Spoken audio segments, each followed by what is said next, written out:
trouvent que tu n'as pas de besoin. Ils trouvent que l'église n'a pas de besoin. Moi, je ne demande rien à personne. Mon Dieu pourvoit tous mes besoins selon sa grande richesse. Quand je suis en état de prière, je ne peux pas saluer quelqu'un. Tu vas me voler l'onction. Quand tu entres à l'église, il faut la terreur, la terreur, la terreur, la terreur. Et ta grande photo à l'église, la grande photo du pasteur. Pour qu'on sache que c'est toi le leader. Tu n'as pas besoin de ça. Enseigne l'église.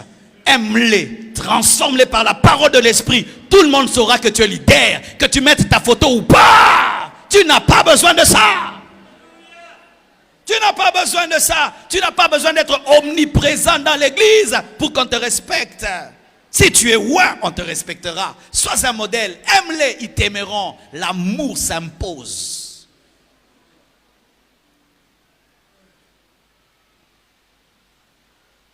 J'ai appris beaucoup de choses de mon père spirituel. Pas quand il prêchait, quand on cause. Quand on causait, il te dit une chose, tu retiens. Il te dit une chose, tu retiens. Ce ne sont pas seulement les prédications que nous donnons à la chair qui édifient nos collaborateurs. Mais c'est quand vous êtes ensemble, tu lui donnes un petit conseil. Tu lui dis ceci, il retient, papa avait dit ça, papa avait dit cela. Mais toi non. Toi, c'est seulement à la chair que tu parles. Tu parles qu'à la chair. Après la chair, tu ne parles pas. Et tu parles que de la Bible. Seulement la Bible. En dehors de la Bible, tu n'as rien à dire.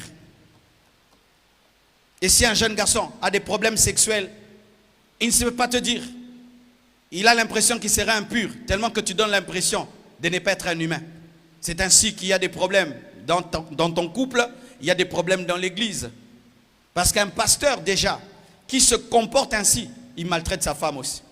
Vous savez que beaucoup de femmes de pasteurs sont malheureuses.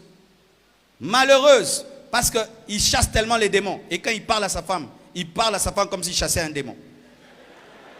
Amène-moi l'eau. Tu vois comme il dit, au nom de Jésus, démon sort. Amène-moi l'eau. Amène-moi le boubou. Amène-moi les bassins. Où est le piment? Il ne peut pas dire chérie.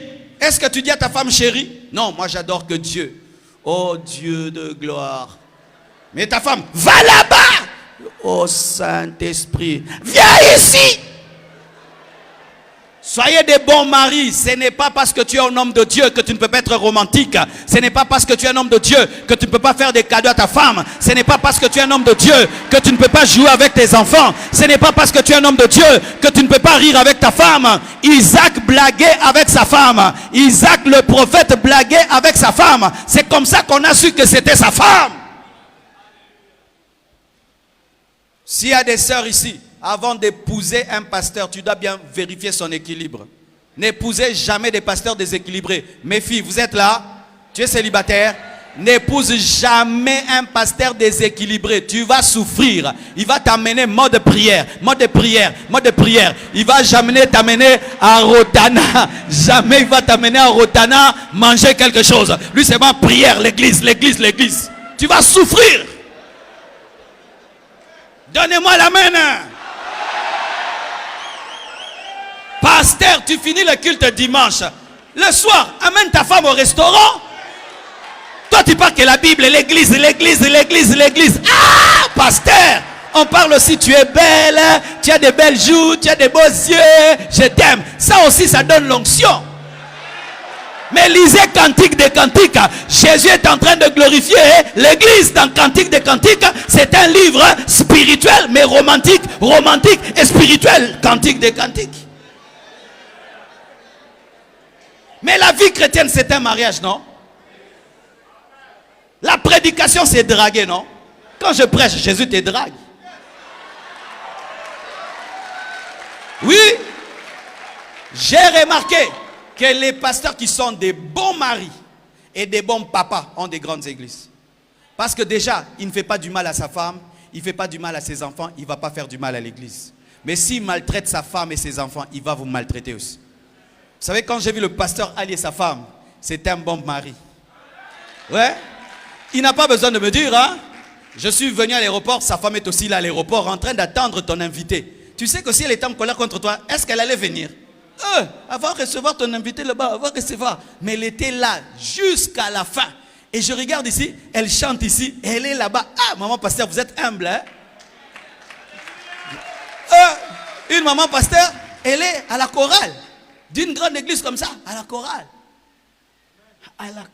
Maman, que Dieu vous bénisse, hein? Oui, acclamez la femme du pasteur. Parce que dans les églises aussi, on fait que critiquer les femmes de pasteur. Elle n'est pas ceci, elle n'est pas cela. Quand vous avez une bonne maman pasteur, il faut l'encourager. C'est pourquoi la Bible dit que celui qui ne prend pas soin de sa maison ne peut pas prendre soin de l'église. Si tu ne peux pas diriger ta femme, tu ne peux pas représenter Jésus devant ta femme et tes enfants. Tu vas représenter Jésus devant nous tous ici. Tu insultes tes enfants, tu tabasses tes enfants, tu frappes ta femme est malheureuse, aigrie, et puis tu vas nous donner le bonheur. Comment tu vas le faire? Tu ne sais pas donner le bonheur à 3 personnes, tu vas nous donner le bonheur à nous tous ici. Tu ne sais pas supporter le caractère d'une seule femme, tu vas supporter nos caractères. Tu ne vas pas nous supporter, sinon tu vas faire du théâtre. Je demande à tout homme de Dieu, qui est monté tellement au ciel qu'il a oublié qu'il est marié. Descends, descends, l'enlèvement n'a pas eu lieu. Descends papa, descendez. Descendez.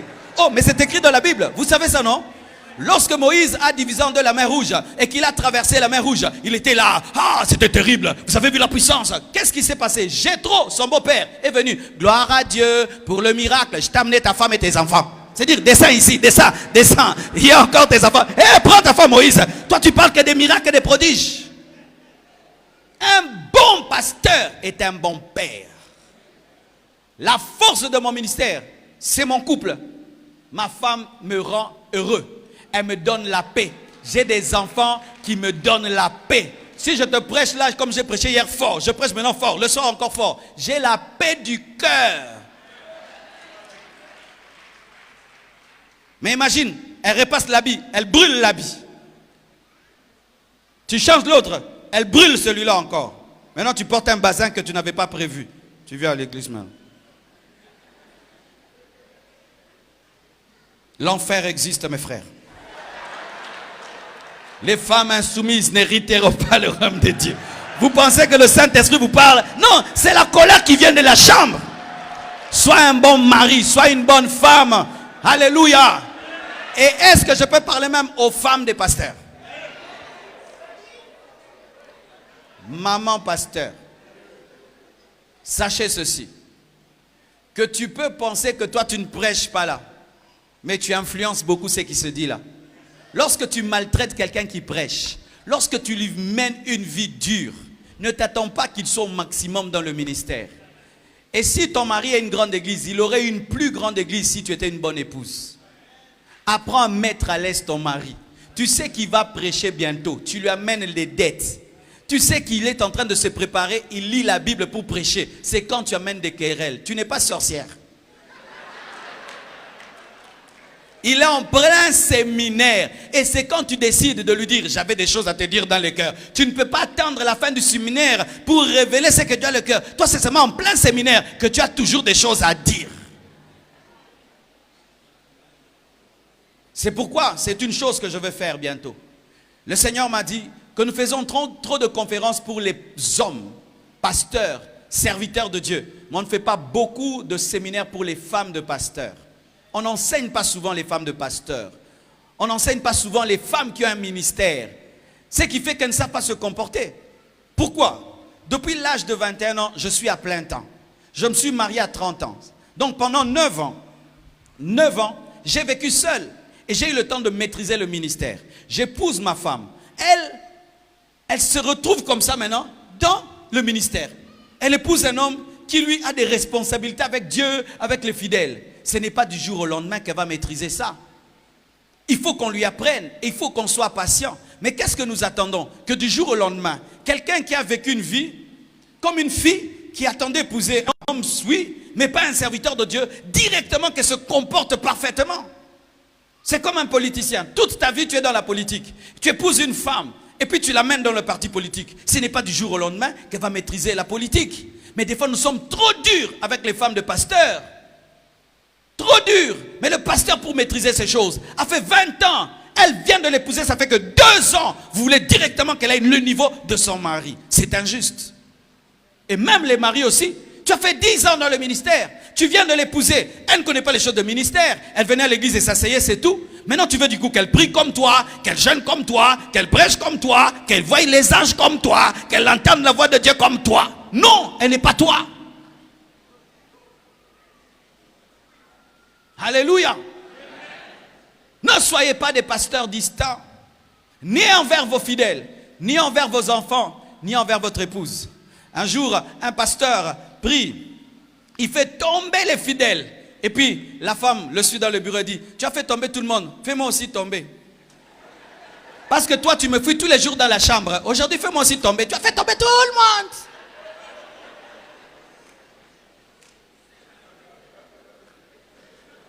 Oui, des pasteurs comme ça. Nous sommes dans une réunion de pasteurs, je dois un peu dire ça. Toi, toute ton énergie, c'est prêcher, chasser. Mais là-bas, l'obat, tu crées des problèmes. Tu as la dette de ta femme. Et maintenant qu'elle te voit plein d'énergie en train de prêcher, elle rigole, elle dit vraiment. Et puis la nuit, oh, je suis fatigué, regarde. C'est pourquoi quand tu prêches fort, ta femme me regarde là. Pourquoi elle voit son énergie qui est perdue. C'est la conférence des hommes de Dieu, il faut en parler un peu. Et puis elle dit non, tu as fait tomber tout le monde, moi aussi fais-moi tomber. Un pasteur ne donnait pas le temps à ses enfants. Un jour il est au bureau, il est en train de recevoir et on lui dit toujours, il y a tel qui veut venir. Et puis elle dit non, sur la liste il y a ta fille. Il dit ma fille, qu'est-ce qu'elle fait? Elle est à la réception. Oh, mais je l'ai laissée à la maison. Elle ne m'a pas dit qu'elle venait me voir à l'église. Non, elle est à la réception.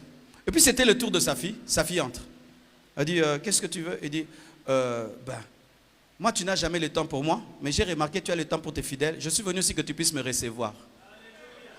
Et dit quoi? Oui, tu n'as jamais le temps pour nous. Toujours tes fidèles. Alors, comme tu as le temps pour tes fidèles quand ils viennent au secrétariat, moi aussi je suis venu au secrétariat pour que tu puisses me recevoir. J'ai des choses à te dire parce que j'ai grandi, je suis maintenant une grande fille, mais tu ne me dis jamais rien.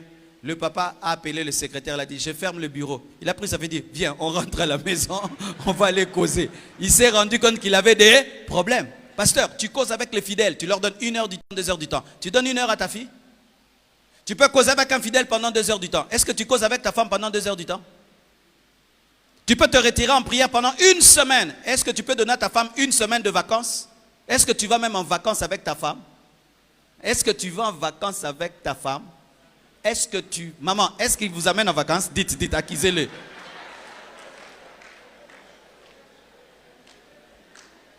C'est pourquoi nous vieillissons vite et nous mourrons vite parce que nous ne sommes pas heureux. Il y a un temps pour enseigner, pour prêcher, il y a un temps pour se retirer. Tu vas en vacances avec ta femme et tu vas l'aimer encore. Et même dans la vieillesse, vous vous aimez. Même si on est des Africains. L'amour, ce n'est pas pour les Blancs seulement. C'est même pour nous les Africains. Alléluia! Niamey! Alléluia! D'autres pasteurs même, ils ne peuvent pas toucher même sa femme à l'église. Hein?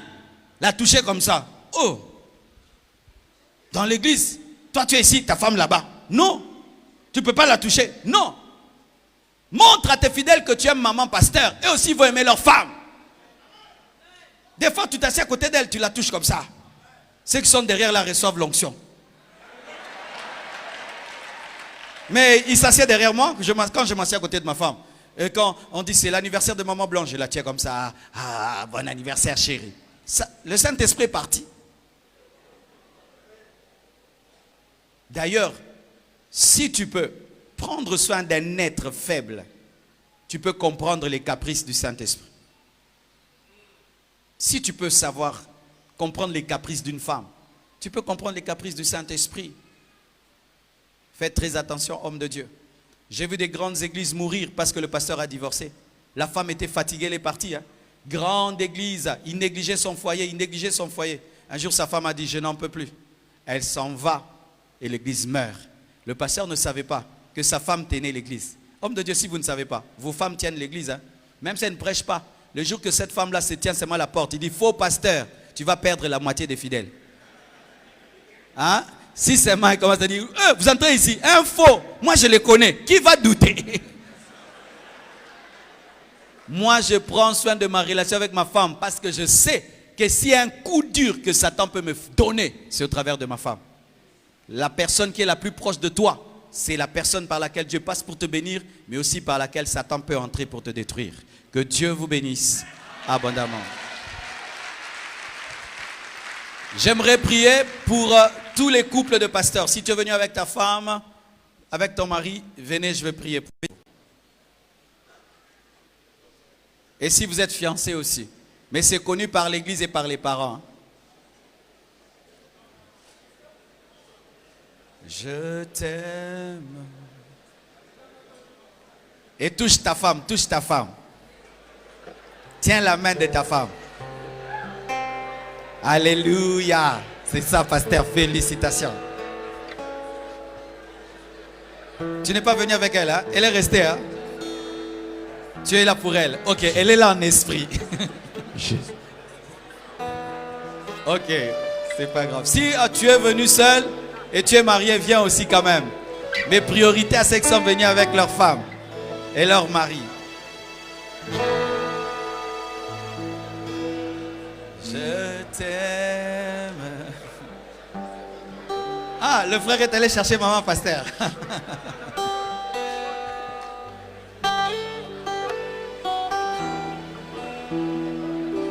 Aujourd'hui, quand tu rentres à la maison, on va faire bisou à ta femme.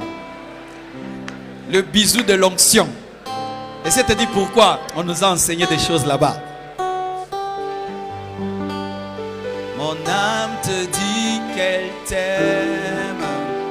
C'est toi que mon cœur aime. Mon Emmanuel, je t'aime. Mon âme te dit qu'elle t'aime. C'est toi que mon cœur aime. Mon Emmanuel. Prie pour ton couple. Prie pour ta femme. Prie pour ton mari. Prie pour tes enfants. Prie pour ton fiancé. Prie pour ta fiancée. Prie pour tes futurs enfants. Demande à Dieu de faire de toi un bon mari, une bonne épouse.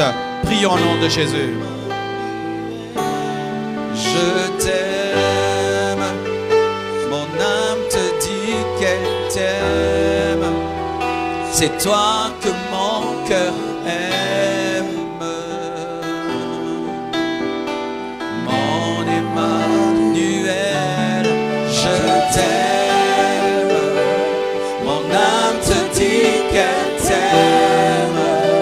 C'est toi que mon cœur aime.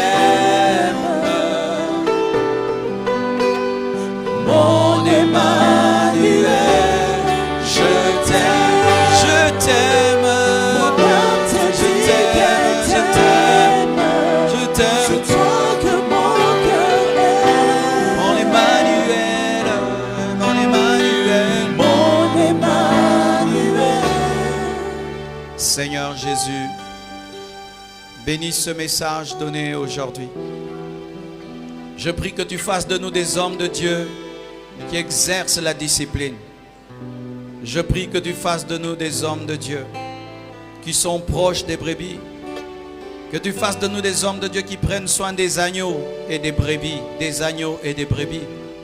Et je prie que tu fasses de nous des bons pères, des bonnes mères. Je demande que tu bénisses tous les couples, ceux qui sont venus avec leur mari, leur femme, mais ceux qui ont laissé aussi leur femme qui ne pouvait pas venir ou leur époux qui ne pouvait pas venir. Je prie que règne l'amour, Seigneur, dans les couples de tes serviteurs. Je prie que règne la fidélité, règne la douceur, le dialogue, l'intimité, la cohésion, la pureté. Je prie que tu nous aides à pouvoir diriger nos maisons selon le Seigneur avant de diriger ton Église. Fais de nous d'être des modèles dans le domaine du couple, des modèles dans le domaine de l'amour, des modèles dans le domaine de l'éducation de nos enfants. Seigneur Jésus, règne dans nos foyers. Je chasse tout esprit de divorce au milieu de tes serviteurs. Je chasse tout esprit d'infidélité au milieu de tes serviteurs. Je chasse tout esprit de brutalité au milieu de tes serviteurs. Je chasse tout esprit d'ivrognerie au milieu de tes serviteurs. Je chasse tout esprit d'impudicité au milieu de tes serviteurs. Je chasse tout esprit de méchanceté au milieu de tes serviteurs. Donne la douceur, donne la sainteté, donne la pureté, donne la crainte, donne le dialogue, que vos mariages durent, et que rien ni personne ne puisse vous séparer. Soyez bénis, que vos enfants soient bénis, que vos couples soient bénis, que vos foyers soient bénis, au nom de Jésus. Amen, amen, amen. Acclamons le Seigneur.